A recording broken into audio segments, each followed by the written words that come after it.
It is 6:30. I'll call the meeting to order. First bit of business, is approval of our minutes from last time. Did anyone have any corrections this time around? No. Good. I did them from the video. Yeah. No, they were fine. So that being said, I'll make a motion to approve our minutes from the last meeting. All in favor, say aye. Aye. Aye. All right. Oh, is Eric on? Eric's not on yet, Okay. but I think he'll fit in seamlessly when we get here, when he gets here, hopefully. I didn't receive a letter or anything from him. So first bit of updates. First off, I want to acknowledge too that it's been a rough month for farmers. We had just a couple hours of freeze, and a lot of farmers are feeling it, especially in the apple orchards. So I just wanted to put that out there and acknowledge that it is a tough side and something that will be happening potentially more often. I know my farm, we had to do a lot of extraordinary operations that day to try to get our crops out. We're already out in the field to survive. So just putting that out there. We're thinking about the farmers today. Second, update about the invasive species handouts that we had at town meeting. Very successful. A lot of people were really happy to see that we had something up. I basically stood at the end of the hallway and, hey, Eric, how's it going? Good. They made me download the new Zoom app update. I was like, I didn't receive an email yet. So I was like, I assume he's going to be here. I was just given the update about the invasive species handouts at the town meeting.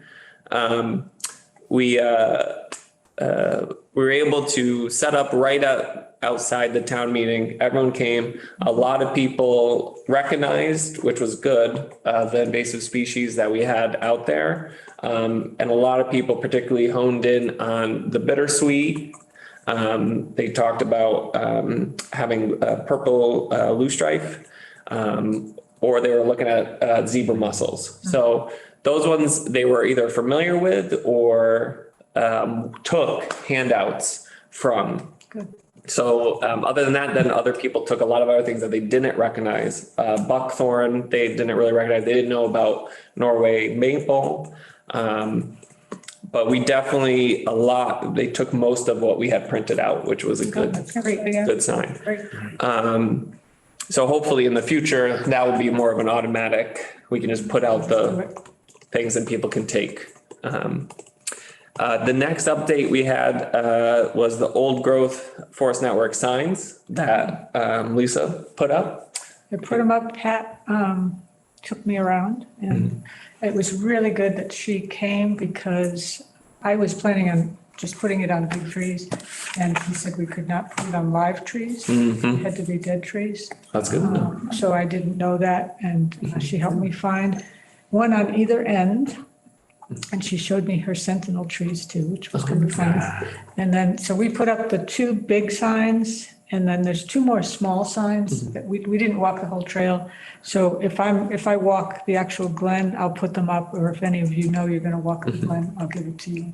I'll put them up. But I think the important ones are there. So that is, I shared the photos they took so we could see what they look like, and they look great out in the forest. Great. So first discussion today, we do have guest Ken Gooch, who did our initial ice gun report back in 2021, way back when, is here to talk about an update of what he saw through Ice Glen over this weekend. I shared with you an email that Ken shared with me to give an update of what he was seeing, so we can kind of follow along at least with what he's going to tell us. So Ken, I'll turn over to you. Oh, you're muted. Still muted.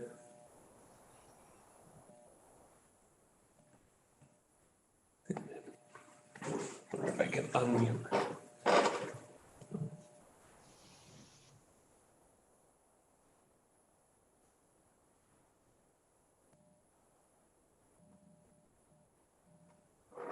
There you go. Can you hear me? Hey, there we go. I'm not an expert at Zoom.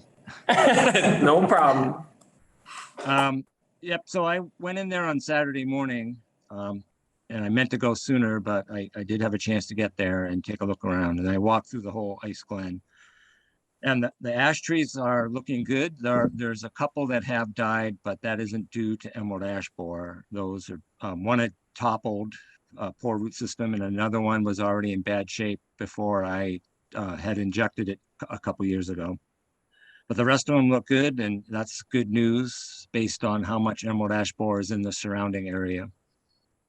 And the hemlocks are in tough shape, and they were before any of the treatment work was done. They were in tough shape to begin with. But then on top of it, you had the serious drought conditions last year, and another thing is there's the native hemlock looper it has been bad in Berkshire County and actually throughout the state the last couple of years, and that was in the hemlock stands in there. So the treatment that was done, it was with dinoteflon, which is a systemic insecticide. It needs a good amount of foliage to actually be able to suck the pesticide up into the canopy, and a lot of those trees were already in really, really tough shape.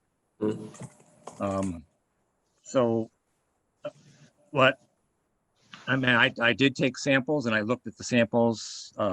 So the pesticide worked in terms of reducing the amount of adelgid and the amount of elongated scale if it was a tree that was healthy enough for the pesticide to get up into the, from what I could tell. If you know about conifers, they have to have elongation. They have to have new growth each year because they lose a percentage of their needles every year. They basically hold three years of needles. And on a lot of the trees, I noticed that there isn't any new growth coming out. They should have budded out. And if you look at a hemlock hedge or hemlocks right now, you can see that all the new growth, the light green color, you should be seeing that. And you can see it on some trees, but a lot of the trees, even with binoculars, I couldn't see any new growth. So you're going to see more mortality. You're definitely going to see more mortality, and especially if we go through drought conditions again, where these trees are already under stress. It's just unfortunate, but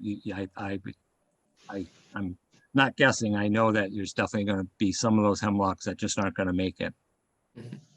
But you did the best that you could by treating them. That helped to reduce the adelgid, helped to reduce the amount of elongated scale.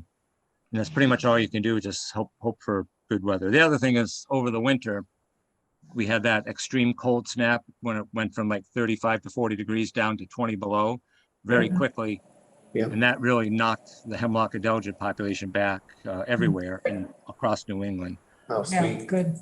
So that's good news. But it's kind of like a wait and see now to see, how the trees recover from severe insect infestation, drought conditions. There's nothing more you can really do. There is a bunch of hemlocks that didn't get treated. The contractor that was in there doing the work did very few trees, and it kind of started late. But I don't know the monetary situation, what you have left in terms of the grant from the Forest Service or any of that, but I know there are more trees that could be treated in there.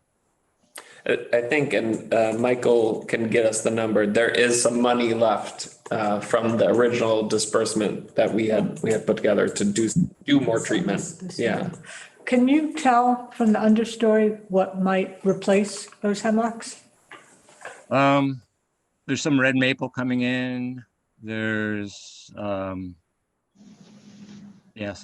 little bit of black birch, some sugar maple I saw.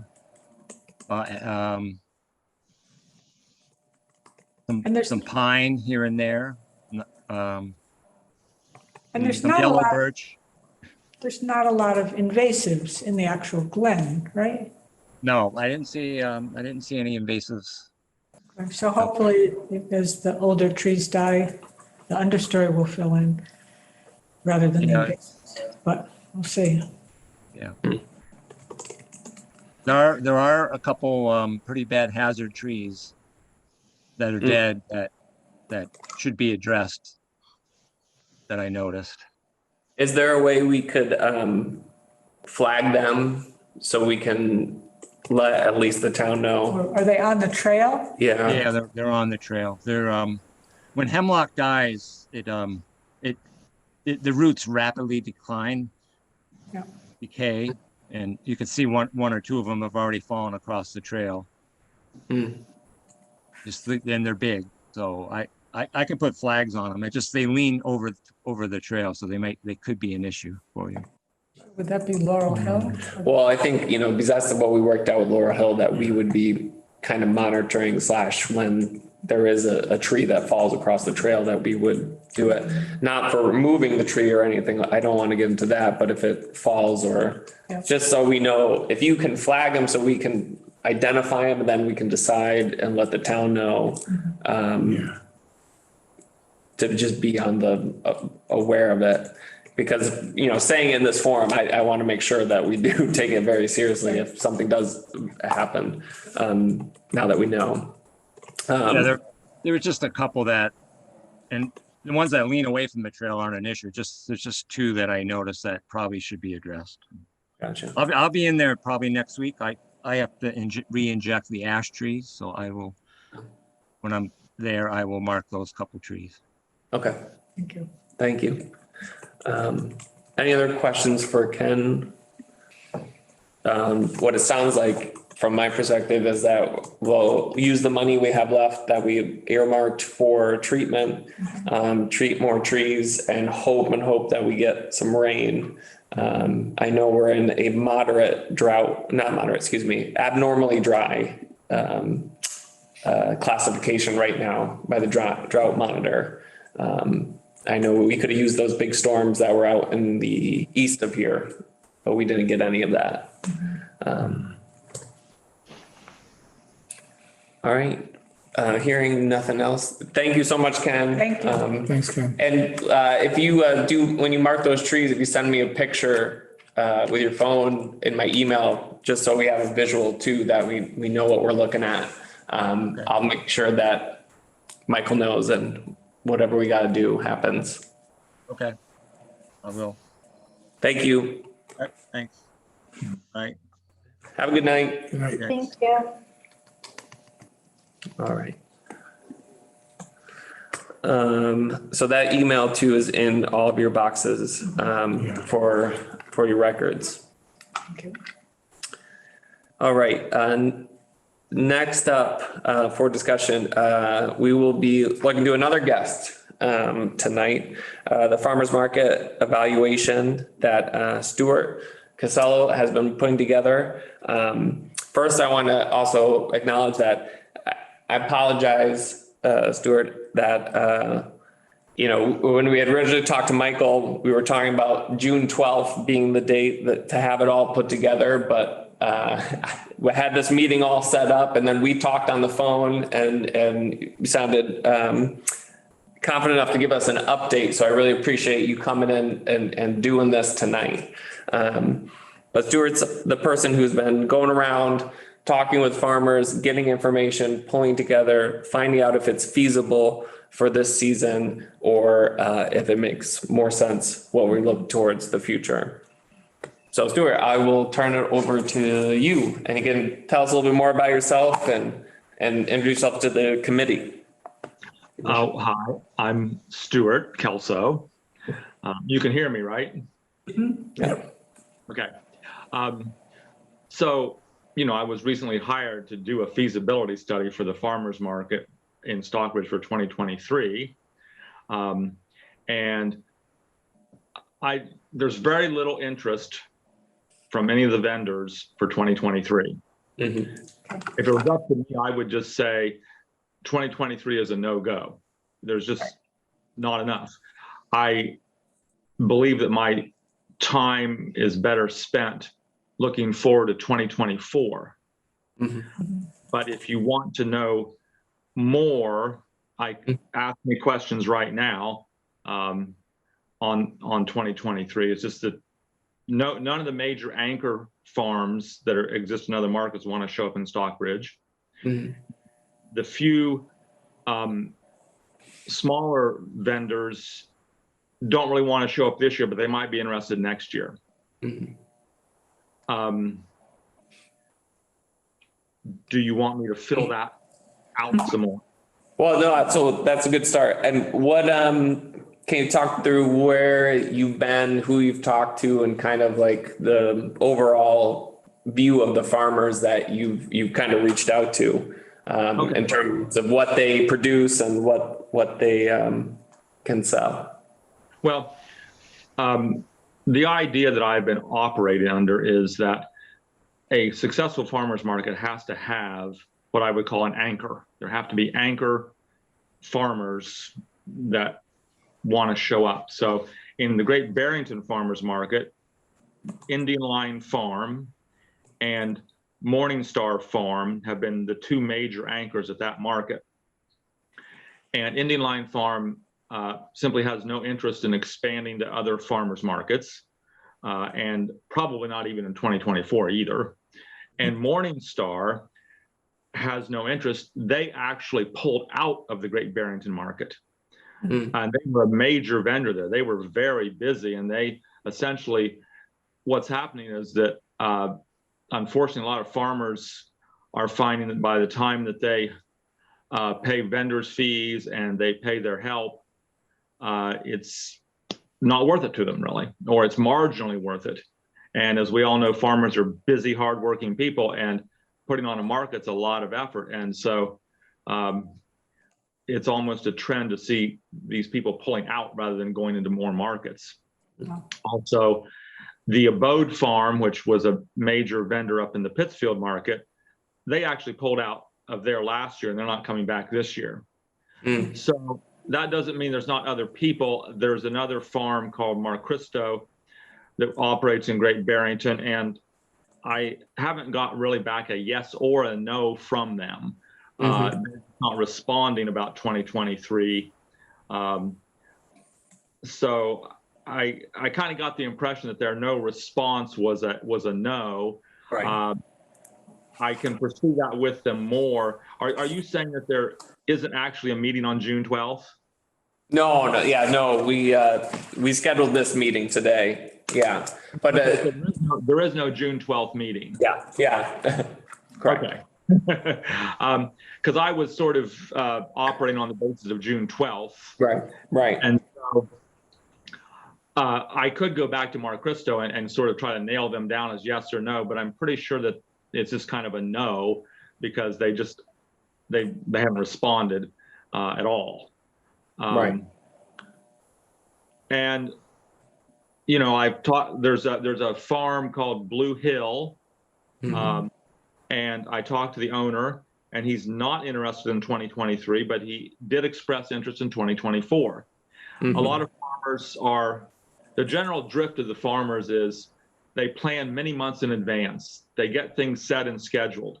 They're not gonna turn something around quickly. It's difficult for them to commit to anything quickly.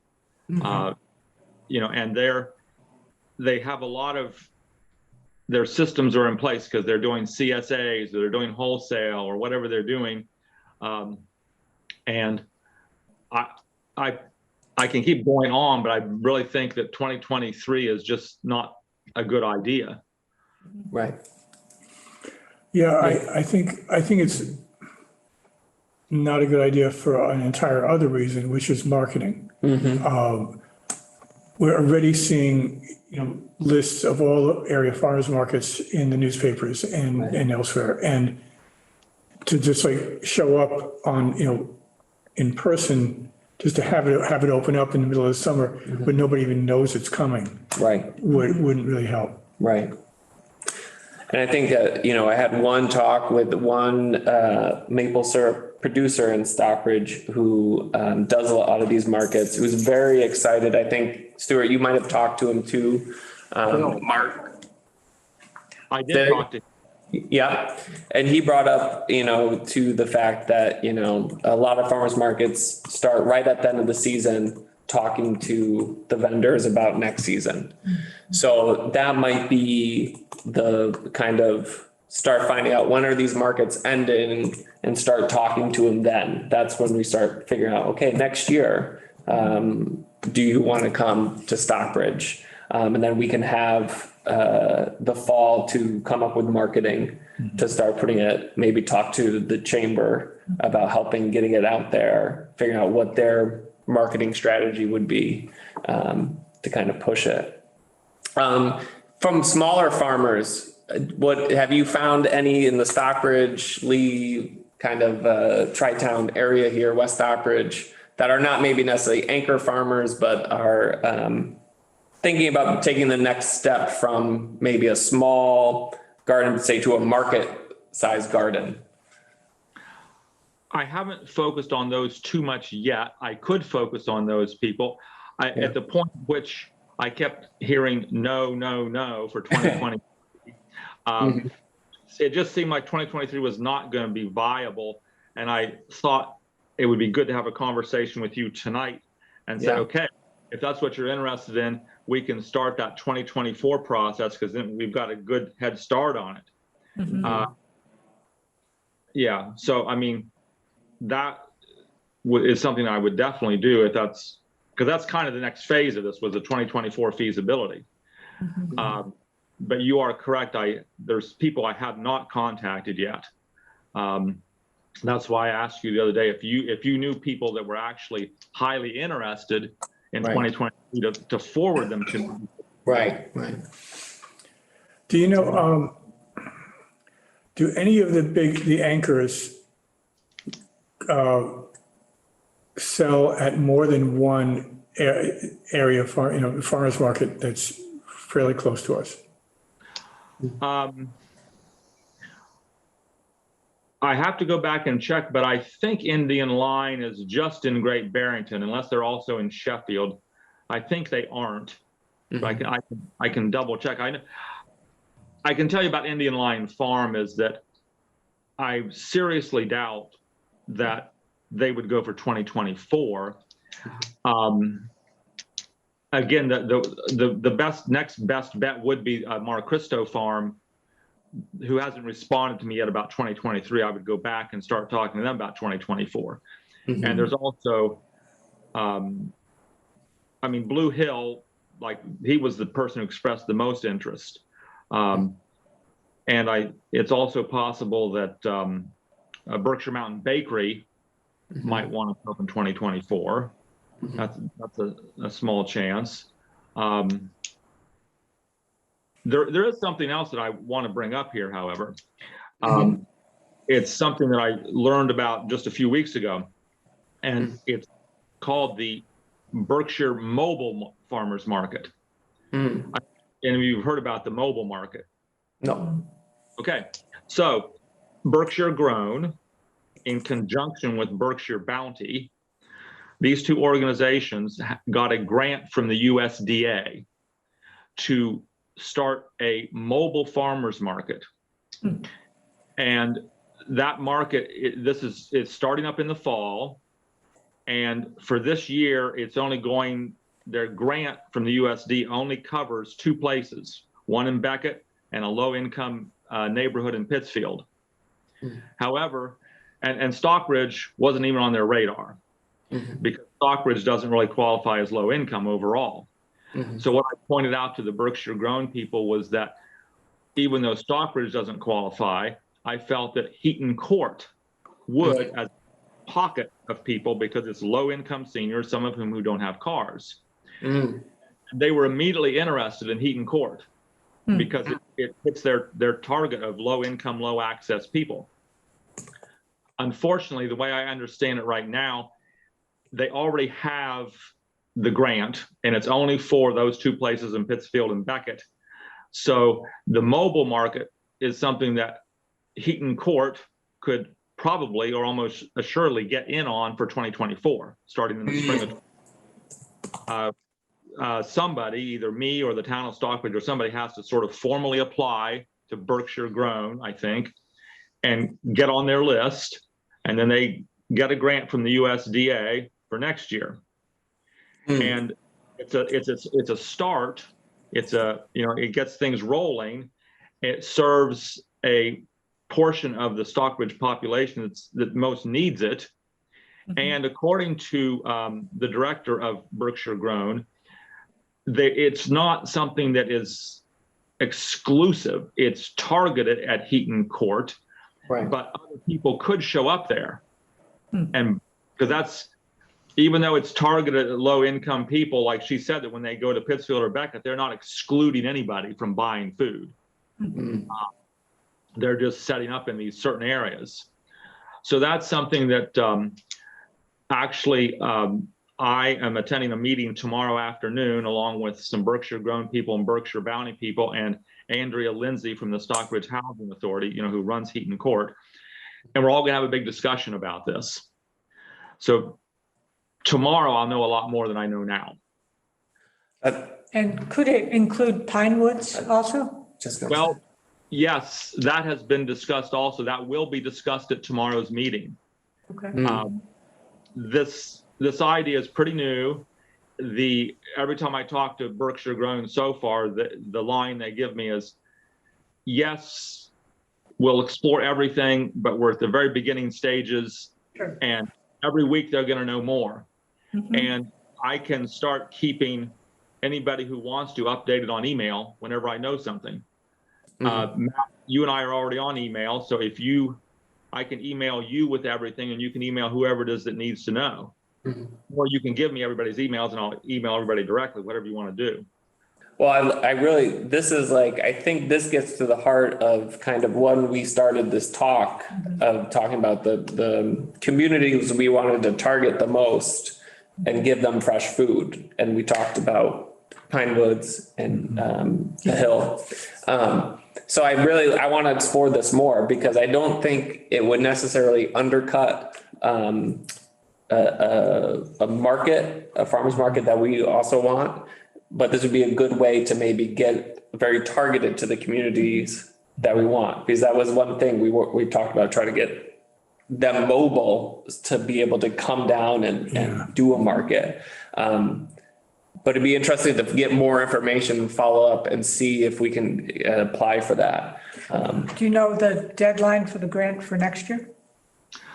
No, I will find that out tomorrow. Great. Gotcha. So and this is what I'm kind of hearing, what I'm summing up is we're looking at 2024 now. And I think that's very fair. And I think this is when me and Eric met with you, Stuart, this was the sense we were really far behind, and because we couldn't find anyone to help us, figure this out for the town. We're looking at 2024. We're going to look at the fall for trying to find vendors, right? When it's starting to wrap up and think people are starting to settle and plan their fields for next season. Marketing will be something I think we need to reach out to, especially with like the Chamber of Commerce, and maybe see if they can help in any way if we want to start really ramping it up. As far as I'm concerned, I'm still kind of sticking to a very short season market for next year. For the first year, like we've been talking about, still trying to make it free for vendors, for farmers. So we'll look at that for 2024. And now, Stuart, if we can assess that meeting tomorrow night and bring us back some more information, what I think would be helpful for us is to kind of wrap this all up into a report back, like who you've talked to, what their answers are, kind of make like a grid for us to start saying, like trying to make that list of who we're going to reach out to come fall time, that who are going to be the anchors, who are going to be the sub outlet, what they produce, whether it's honey, meat, dairy, vegetables, kind of put this all together into a package of what we're going to look for in the fall. And then maybe when we decide what our next meeting will be, we can review it. Okay. Does that make sense? when you say you want a report, are you wanting a report that's focused on 2024, or do you want me to tell you the information about 2023 that I already told you? Well, I think we want to, it's more like a list of the farms, a document with the farms you've reached out to. And I think we're switching gears and probably going to just start saying 2024. Don't want to speak for everyone, but I think, this is the feeling we all are starting to have. We're going to start thinking 2024, but having a document at least of who you've been through, who Okay. you've talked to, what they're, what they've said and what, kind of they produce. Okay. And then we're going to start looking towards that 2024 date. And on top of that, your information that you can receive from the meeting tomorrow night. Eric, did you have? Yeah, Stuart, Yeah. can you define what you mean by anchor farm? Yeah, my concept of, I've been going to farmers markets since I was like 20 years old, working at them, a lot of them in Pennsylvania a long time ago. And what I have seen is that if you don't have, it's the same concept as a shopping mall. They have big anchor stores that pull people in.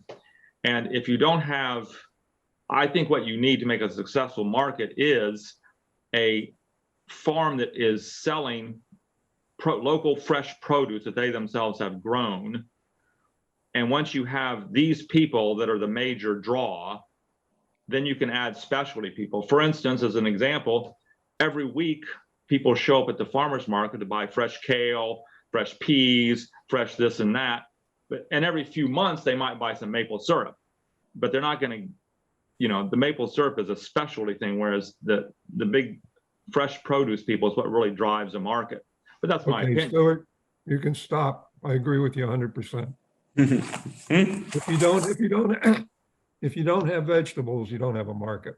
Yeah. Yeah. So I have Okay. a couple of things that I wonder if you could look into and include in your report.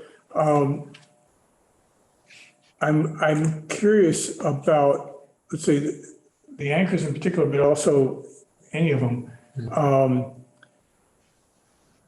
Would it matter which day of the week we run it in terms of competition? Because like we even talked about maybe Thursday evening. No, As far as Thursdays, there's another market in the area. Wednesdays, there's no other markets. There's no Okay, so- competition. I thought we were talking Wednesdays. Yeah. Yes, Okay, good, because Thursday, as I was gonna say, Right. Thursday, we got West Stockbridge, which is very close. So, Yeah. so if we look at Wednesday where we don't have any nearby competition, would that, would that help?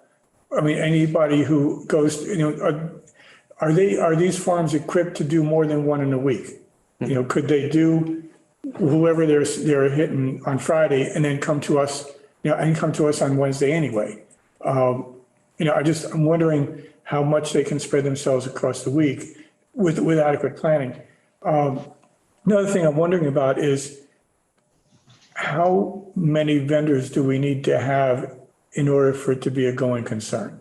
I mean, I haven't been to West Stockbridge in a long time, but I remember going there some time ago and it was tiny. And it was small enough that I haven't been back. Right. Because it was like, there's not much here.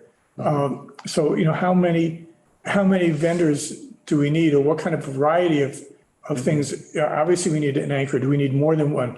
I mean, I know when I go to a market, I want to compare quality and price. Right. And variety that's available. So, okay, I'm looking for tomatoes that say, well, different vendors are going to have different varieties of tomatoes and different prices. So it's nice to wander around and decide which one do I want. So maybe I would like to have 3 choices. So just like if you can get a sense of sort of like what's the minimum size we need to reach in order to make it work? well, there's one other thing, Shelby. You don't want 3 vendors selling the same stuff. That's straight like Sorry, this. because the competition they don't want. You want one person selling vegetables, you want one person selling not vegetables. you know, you just, Because it's not, since we're not like in the downtown Baltimore, you know, and there's like, you know, everyone comes with their truck, they pull up and you got 50 different vegetable producers all, you know, trying to compete with each other. You know, it's like what Stuart and Eric saying, I feel like you're gonna have that one big vegetable producer. It's gonna get everyone there. And it's the same as like the grocery stores. You know, vegetables are the loss leader. They're out there to just say, hey, everything's fresh. Come on in and, you know, buy some Wheaties while you're in here, you know, like, and then you have like the maple syrup producers who probably will only sell, you know, they'll come, everyone will buy it. And then that's it, because in a week, people don't go through gallons of maple syrup. So, you know, like to that point, you get the vegetables to draw them in. So the anchor vegetable people need to have a pretty good range of vegetables. Right. Because if you're looking for, let's say, you know, Italian eggplant or Yeah. Japanese eggplant, it's Yeah. like, not everybody's gonna grow them. Right. So, you know, that's why I was thinking, you know, you need to have, so maybe that's where some specialty, Right. smaller produce people who do some of the things that, you just don't get from the major farm or something, I don't know. Well, and I think this is, Stuart, these are questions that if you know, I feel like as we go through this process, we can answer them as you talk to more people about 2024. You can start asking these questions of you know, what they're producing, what they're thinking, what time they want to do it. Wednesdays, hopefully no one else wants to do Wednesdays around here, no other town. Here's something I know. There's a couple of things I do know already. I think Wednesday is about the only day probably that's going to work because of the fact that I mean, maybe you can do Tuesday or something, but you can't do Thursday because of West Stockbridge. You can't do Friday because of Lennox. You're not going to do Saturday because there's a whole bunch on Saturday. So Wednesday probably is the day. It's of the few people who sort of expressed interest in 2024 so far, Wednesday seemed like a good day to them. A little bit. The one thing that you might want to look at is, do you want to bring in prepared food vendors also? Because, you know, you're not going to have any crafts people here. We already know that. Right. But we haven't really talked about prepared food vendors. Right. Well, that's something, I think we're going to have to talk more of. Yeah. Think about. And you're not talking about like jams and preserves, you're talking about, you don't really want to compete with the restaurants we have. Yeah, Well, I agree. Because we already had one comment about crafts from it. Yeah, I don't I want to agree. step on people's toes. yeah. Now, put it this way, you know, if we want to invite, not that I want to make more work for it, but we can put out there, if there is a restaurant in town that wants to come and set up and have a permit to come sell some stuff, that's a different question, you know? If say Michael Once Upon a Table want to come and set up a grill outside, Good idea. you know, give them another outlet. That's another possibility. Yeah. And so that way we're not stepping, we're inviting them in and making it more of a scene. You know, or like Lost Lamb, who was closed at that time of day, they may say. Want to great, make something, make some desserts. you know, Okay, so if I'm hearing correctly, the idea here is the prepared food vendors would be existing Stockbridge businesses as opposed to someone coming from Sheffield to set up. Right. Correct. Yes. I think that's the way we would want to play it that way versus Okay. inviting a bunch of other Competitive. people in. Well, that brings up, you know, Matt, we did have the one example of the people that already contacted us. Who, I believe they're Stockbridge residents, I'm not sure. Oh, yeah. But they had some prepared food they wanted to know if they could sell. They Right. don't have a store downtown, so I don't know if they Right. would be considered competition or where they would fit in, for example. Right. We did have one person reach out that was interested in, I believe, Indian food, who lives in Stockbridge, who was thinking about making it a business. I think that will be, you know, that's in that gray zone of Stockbridge residents. So I think this is something we'll have to discuss more. And I think this also involves talking a little bit more with the community to make sure that we aren't, stepping on people's toes. In my heart of hearts, I want to be like, if it's a resident of the town that wants to show up and make something, it's not like we're getting a food truck here from Albany who's coming out to try to sell a bunch of food. So I think this is something we got to discuss a little bit more. I don't want to take all our time today. We can put it on the agenda again next time to really drill into that. And it gives the community more time to consider. So what are the food safety concerns or something like that? And I think that's going to be, the other thing is there's going to be, next steps are finding out the permits and making sure everyone has the correct permits, which that would be on the onus of the operator. And then us making sure that we are checking permits, which is the next whole level of investigation that we're going to have to do. You also have to contact the Board of Health Right, Oh, yeah. and see what you need to do. right. I would think prepared foods is not a good idea. It would definitely add an extra layer of complication to this. Yeah.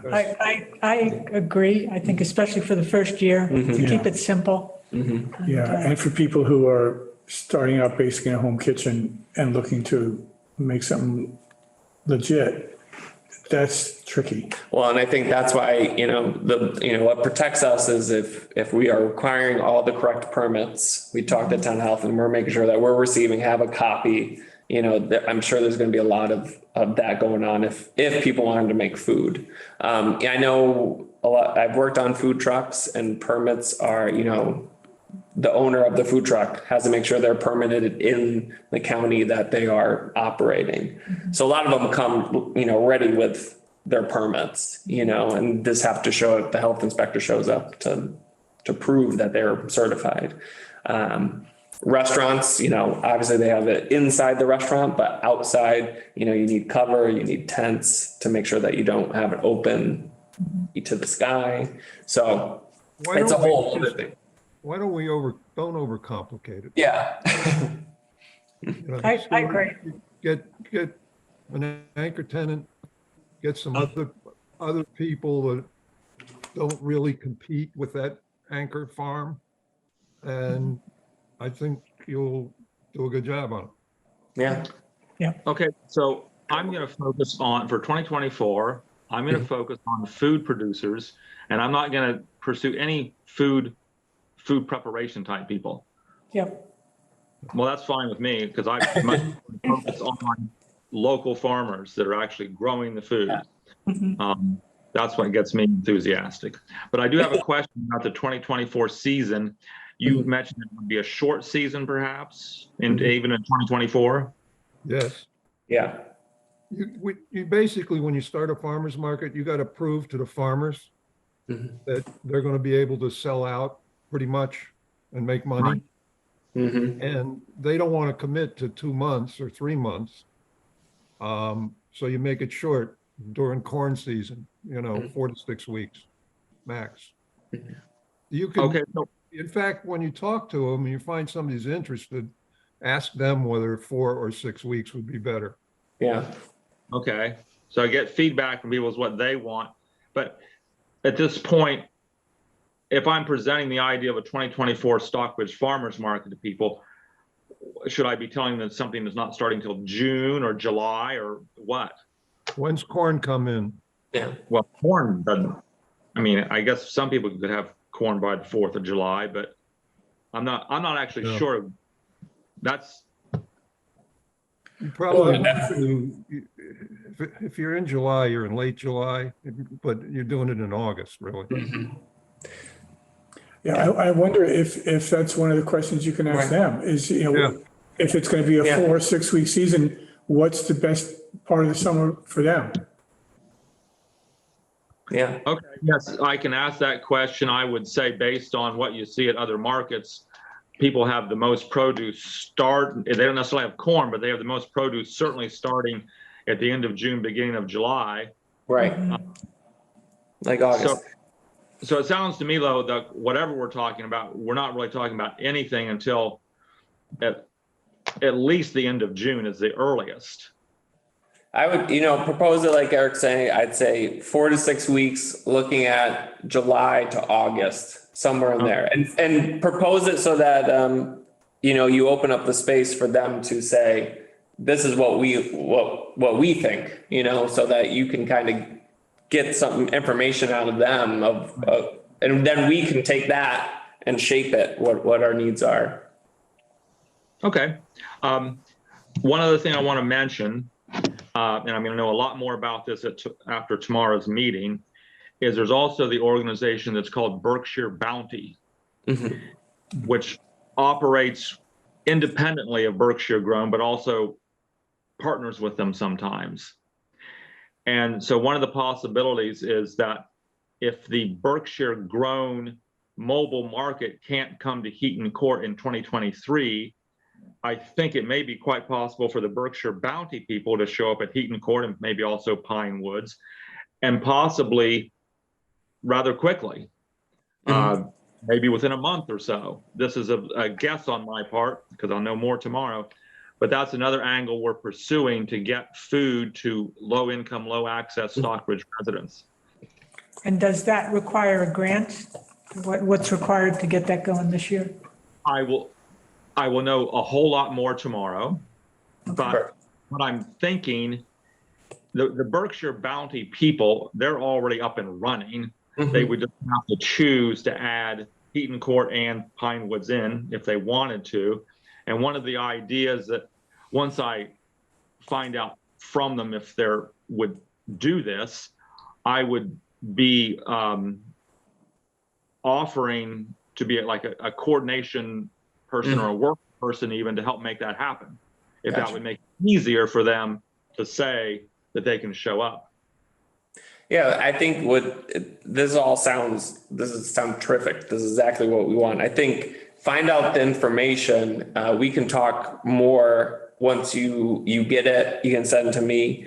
And I think this is like a need that is very urgent, but I want to make sure we do it right. If they can show up at some point, then let's start figuring it out and make sure the messaging is all very clear too, so that we can get the word out to Heaton Court, get out to Pine Woods, make sure that we're all on the same page, because it sounds like, it potentially could move quickly, but yeah, it could.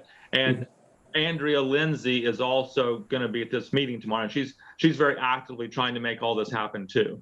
right. So can all this happen without us? It sounds like it could go. It could, yeah, honestly, this sounds like if we don't want to hold anything up either. Like if you're talking and making this happen, this is great just for the community to know.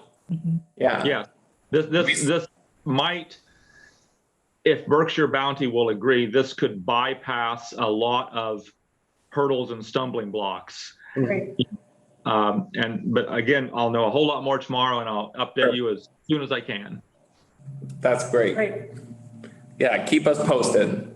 Okay. So on that note, thank you so much for coming in, keeping us posted and doing all the work that you're doing. Yeah, thank you very much. Thanks, good work. It's very fun work. Good. Good. All right. Good night. Good night. Great. That's great. Information. That's great. That's huge. Yeah. All right. Next discussion, town property site visits, updates, report backs. How'd it go? It was, so the watershed walk was really interesting. The town has been using Averick Lake since like 1890 something. Oh, wow. And so the property around it was either donated or sold to the town almost in total by somebody, a long time ago. So it's been a protected watershed for quite a while. Wow. And interestingly, even though when there's a drought condition, the state requires that every town put in certain kinds of conservation measures. Mike Performing said that we have never been anywhere close to being in danger. Wow. It's like, we don't need to put in conservation measures, but we have to because they're required. Right. Yeah, But we're good. So that was nice to hear. very nice, yeah. It's a really interesting mixed woodland. And it goes from, from like wetland up to, not exactly boreal, but I mean, pretty, pretty high steep slope. And we didn't hike up the slopes.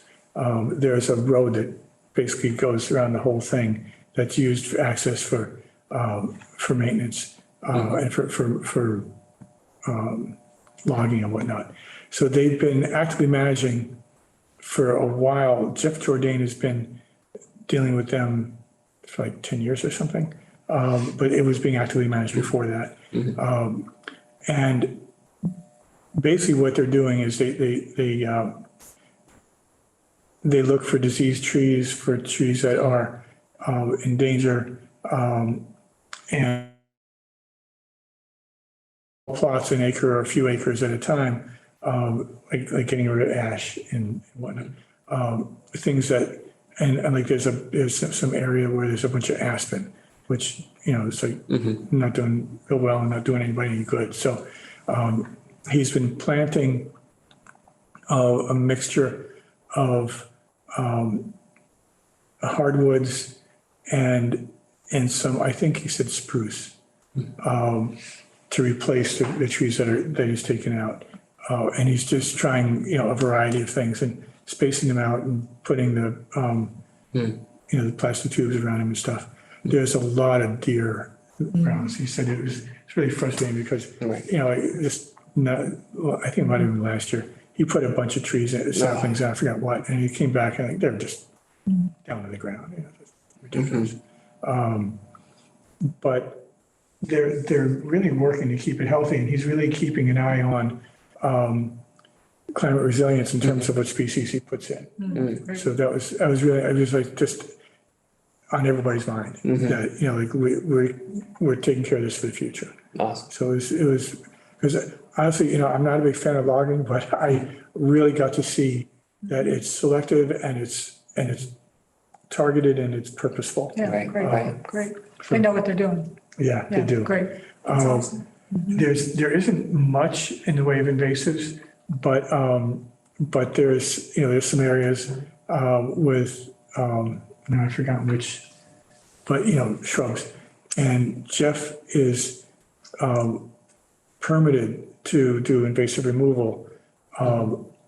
He just has to get somebody from, I guess it was DEP, to basically approve like what methods to use. And if it has to be, mechanical hand pulling and whatnot, then, they'll look for volunteers to help. But if he's allowed to do, cut and paint, then, or a limited spraying, he's equipped to do that. They have to be obviously very careful about the water supply. Right. So not spreading stuff around too much.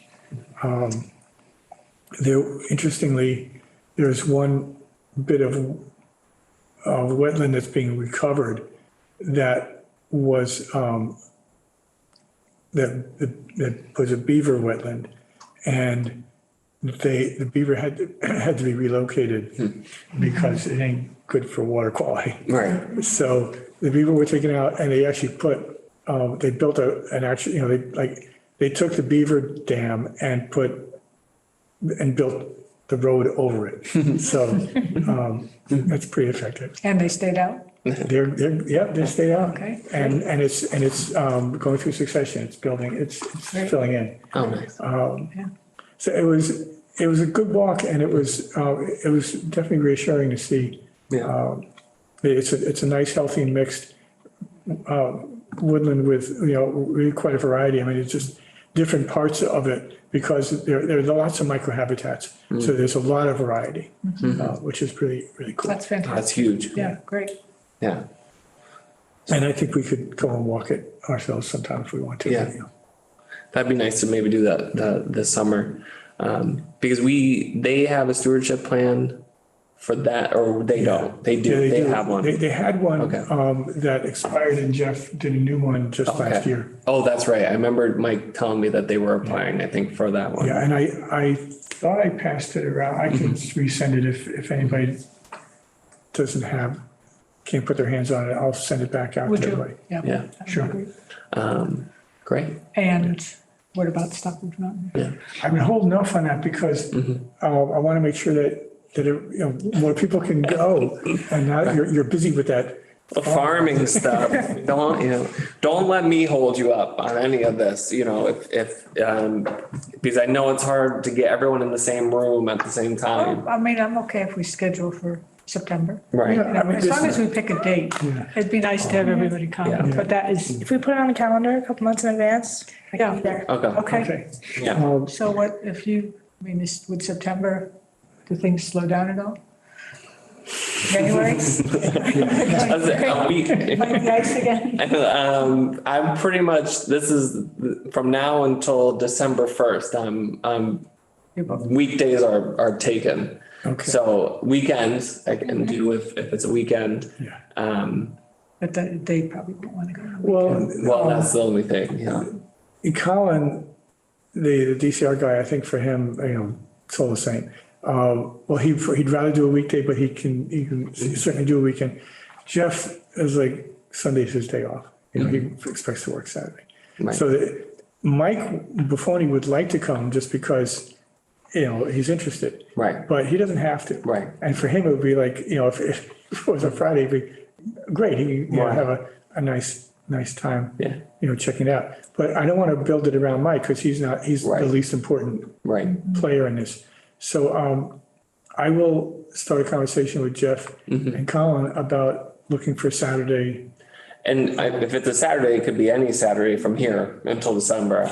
So if it's Yeah. a Saturday, because I do work Saturdays, but if I have a few weeks' notice, like if you look at July or August for Saturday, Okay. And you think, would you be able to come in on a Saturday? The only Saturday I can't do in July is the last one.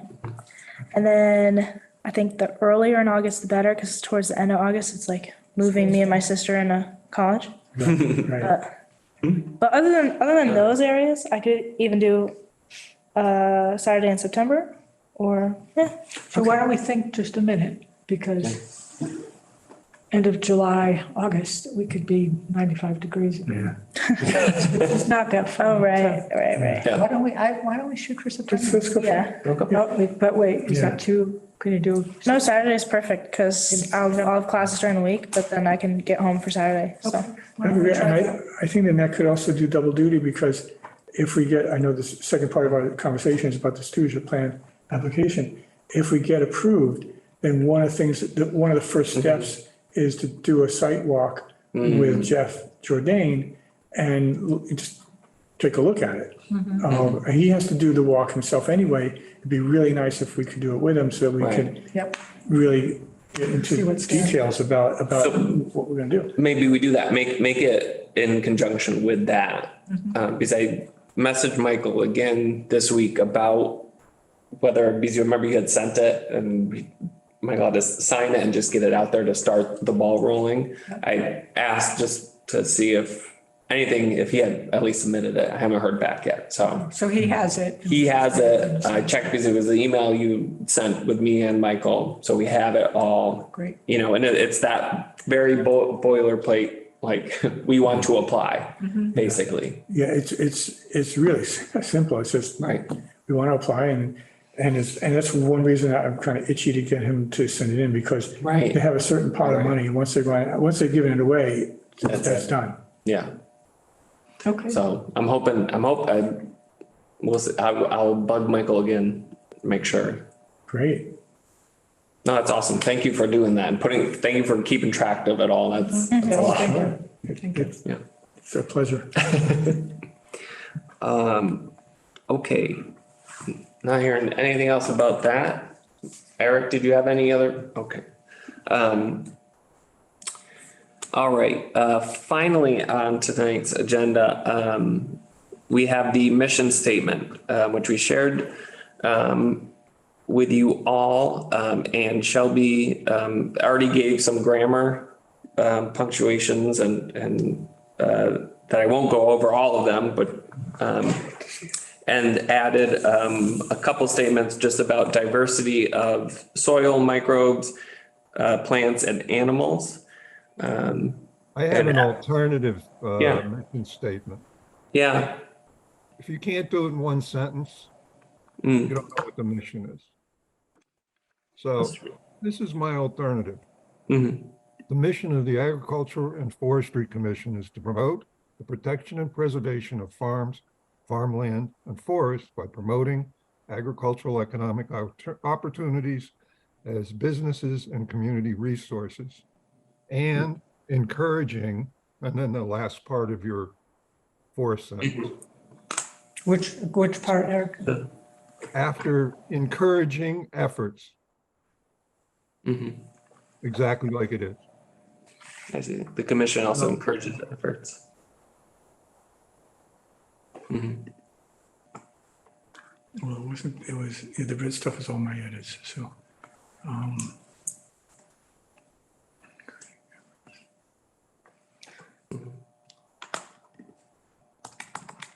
I actually like some of the detail in the other sentence. I agree that short is good. I think making it shorter, I'm okay with, but I like some of the detail. I don't like the detail. Well, Okay. I think that the question is that emissions, it started out being a philosophy and then being a mission statement.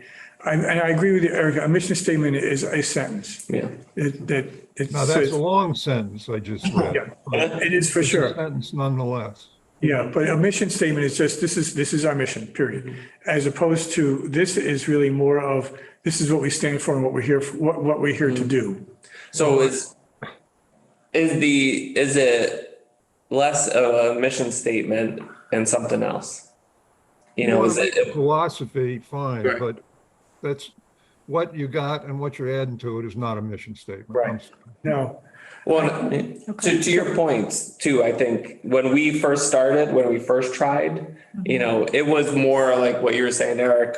We had it was a one long sentence. And then I'll take the blame for this. Then I was like, you know what connects the forest and agriculture? And I started adding more of the soil diversity, really bringing more of that into it in both fields, and then sent it back to Lisa. And Lisa ended up, Well, and I think at some point Shelby raised the question of what is our philosophy? right. And that's where some of this came from. So it I think might, there's a distinction. and it might be that it's no longer a mission statement and more of a philosophy or of, you know, I don't know what another term we could use to describe it. well, you know, I wonder, I mean, one approach we could consider, and Eric, see what you think of this, is to have a simple, clean mission statement, followed by basically, we pursue this mission in the following way. And then that, you know, Yeah. Yeah, so we can tighten it up and really boil it down and then have the More of a description. more of a description. Because I think it's growing a little bit, you know. I don't necessarily agree with some of the details either. Okay, well, Yeah. that's why we're talking about it. Yeah. So tell us. Well, why don't we do a mission statement first? Are we going to Okay, do well, a I mission need a- statement, or are you going to do a book? Well, why don't you our chapter. chapter? It's all just a chapter. Do you want to send what you wrote down? Send it, and then we can add it into this, and then No, start picking away. I'm No, going not with add the it in. Soils and agriculture. I'm sorry, say it again? The problem with your approach to soils is you don't understand commercial row crop agriculture. If you use no-till, you have to use more chemicals. Because what tilling does is take care of the grass, the grubs, the corn borer grubs, over and kills them. So that's why they use a Roundup Ready corn seed for 95% of the corn grown in the United States. sadly. Yeah, Well, you got a choice. right, You, you want to double the price of food? Okay. right. Well, and I think to Eric's point, and this is something we have found because what we do is no-till hand scale, and we've been starting to throw the hand scale more into our discussions because in the Pioneer Valley, what they're starting to do is their John Deere pharmaceutical, big chemical companies have starting to grasp onto no-till. So they're growing all these plants, but how do you do no-till over 100 acres? You spray them. And then let all the alfalfa die, and then it goes back into the soil, and then they plant right through the alfalfa or the cover crop. So on large scale farms, no-till has become more mechanized and chemically laden to try to not till the soil in. Where we don't do the chemical, we do it all by hand. We're all in there, shovel hose, weeding, hand weeding, stuff like that. So no-till can also now be taken a new way, kind of like how organics have been sort of co-opted in certain ways. So it can be a very dangerous, tightrope walk of what type of no-till are we doing and what are we promoting? Well, I don't think that we're saying I don't think we that we said no-till. want, that we want to promote no-till. But I think that if we say we want to promote ecologically sound methods that are focused on the health of the soil biota, and are geared toward climate resilience, the methods are going to change over time, but I mean, it just seems like it would be appropriate for us to say we want our farmers to do things that improve the health of the soil. Right, Okay, right. when you improve the health of the soil, you grow insects and weeds. And you have to use chemicals. Now, I tried doing what Matt does on 10,000 acres in Iowa. Right, but we're not in Iowa. Right, Okay, how about the 500 acres of High Lawn Farms? right, But I don't think we're not mandating anything here. right. This is not a, we're not a, Yeah, That's not my mission. I don't think it's ours. right, right. Well, I think, I'm not good with it. right, so send us your, I will. yeah, Yeah, that'd be really good to see. but I do want some of this, whether we call it philosophy or I want to, work with it to a point where everybody agrees, Right. certainly, but I want some of the details right, somewhere. Well, you tell me what detail you want, and if it's something, I've been involved in commercial agriculture for 42 years. I understand where some of this comes from. I have no problem if people do this and hand weed and everything else, but you're not feeding the country doing that. right. I will put this out and I'll send it to you guys. Okay, Yeah. thank you. Great, thanks. No, and I think, and this is why I think this discussion is important to have. Because I think at the end of the day, we're trying to figure this all out. What is best for us, the land, the community, And the people that eat the food. and the people that eat the food. Right. That's my concern, the people that eat the food. Right, Yeah, Along with other things too. But right. right. Also, I'm thinking about the larger ecological impact of the chemicals. And I was adding on, I think, I want to reflect the people that are growing the food And the people growing. because it's Yeah. hard enough on our bodies, let alone them trying to Yep. compete with global weirding that's happening, So I think this is why this is a good exercise for us to really dive into and keep in our minds. And, a lot of, my background is forestry, not agriculture. So a lot of what I wrote was with forestry in mind.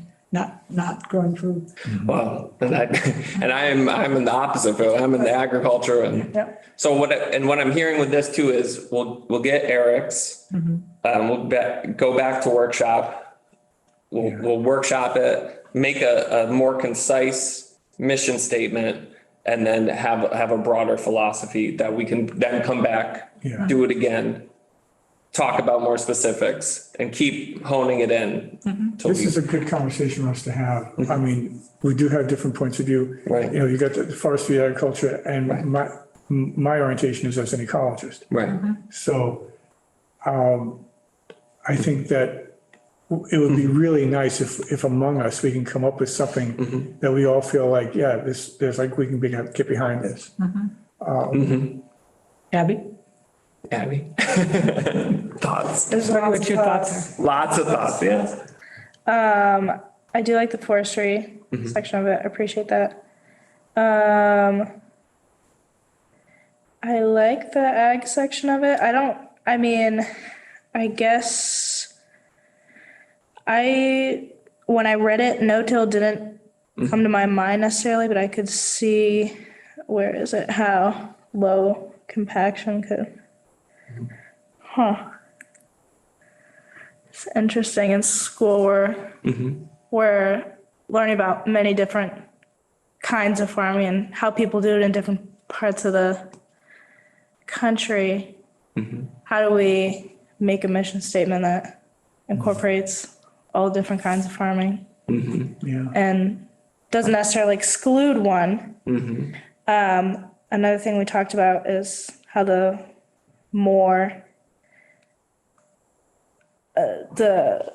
methods that are considered better for the environment. I feel like even just being in school for 2 years, I feel like they're always changing. So I'm wondering if keeping it a little bit more broad, so we could, go with the flow, would work better for us. But I wouldn't not necessarily want to exclude any kinds of farming practices, but also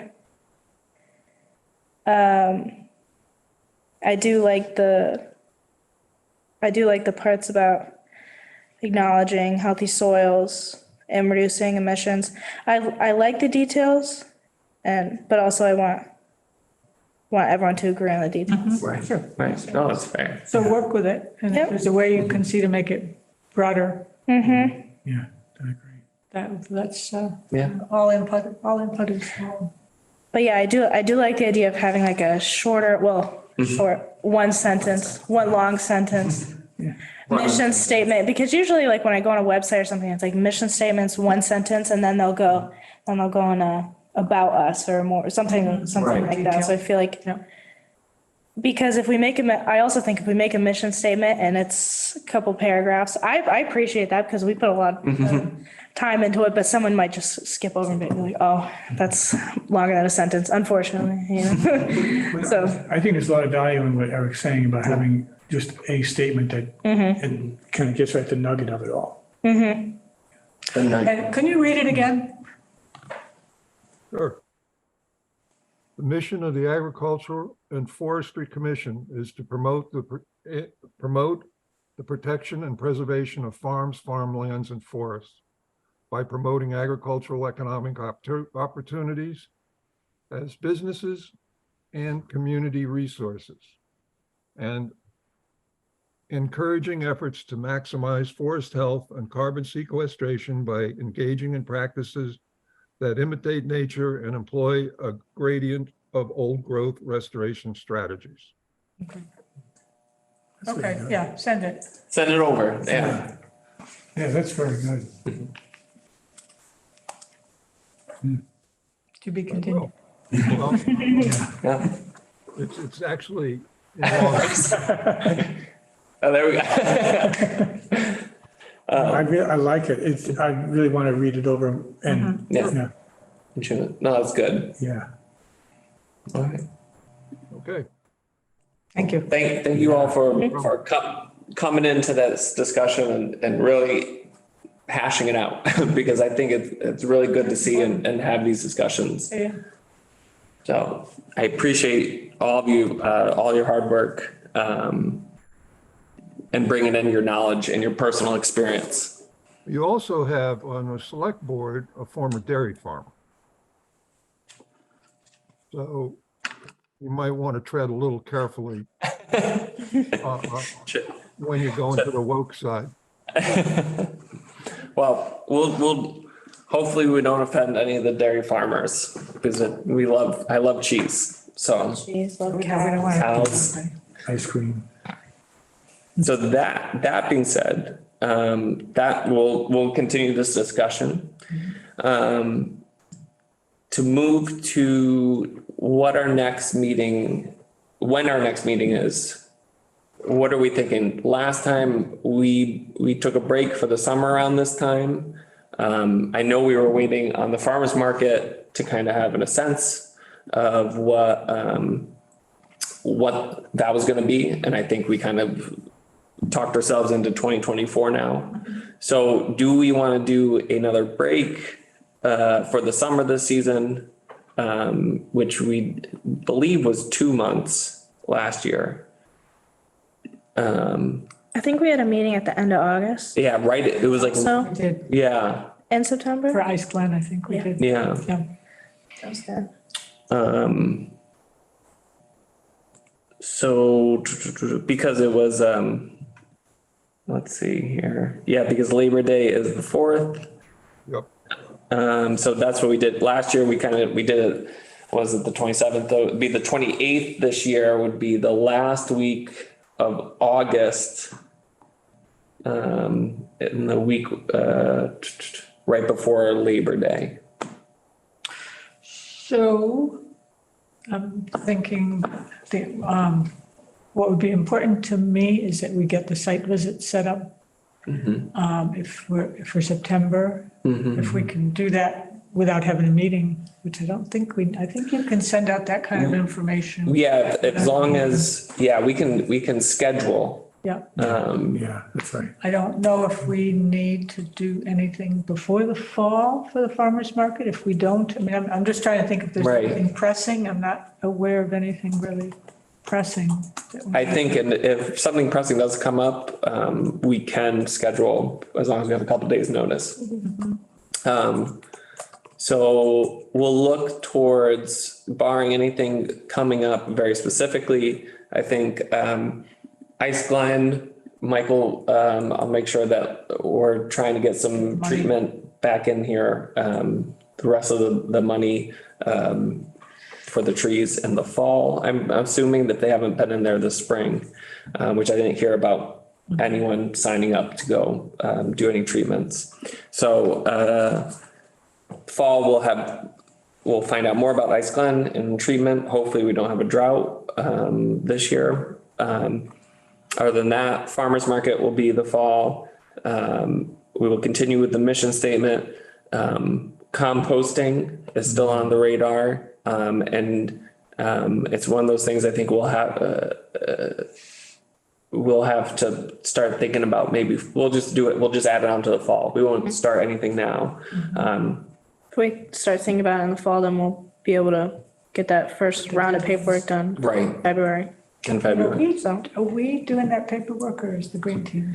It wasn't clear in that meeting. Who was Right. the lead on that?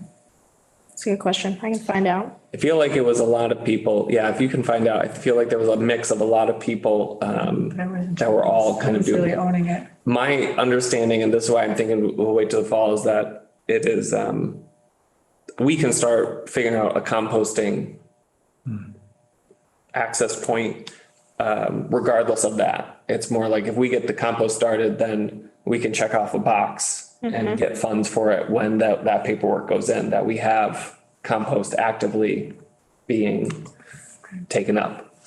Other than that, as stewardship plans will keep on Which we'll do the site visit. when you do the site visit. Yeah. So we're looking at August 28th then? August 28th, bar us communicating. If something does come up and people want to call a meeting, just let me know. Just need to have it a couple days ahead of time so that we can get it into the clerk. Okay. before you wrap things up, I just opened up the bylaw that created us. And section 1 is remarkably similar to what Eric wrote. You are so in tune with this. Yeah. There shall be an agricultural and forestry commission which shall, as appropriate, advise town boards and officials regarding initiatives and strategies to support commercial agriculture and other farming and forestry activities, to encourage the pursuit of agriculture and forestry, to promote agriculture or forestry-based economic opportunities, to work for the preservation of agricultural and forest lands, and to pursue the creation of a sustainable agricultural and forestry community in the town. That's, Is that a mission statement? That's like- section 1 of our, So, you embody it, yeah, so Eric channeled it. yeah. That's great. I didn't actually read that.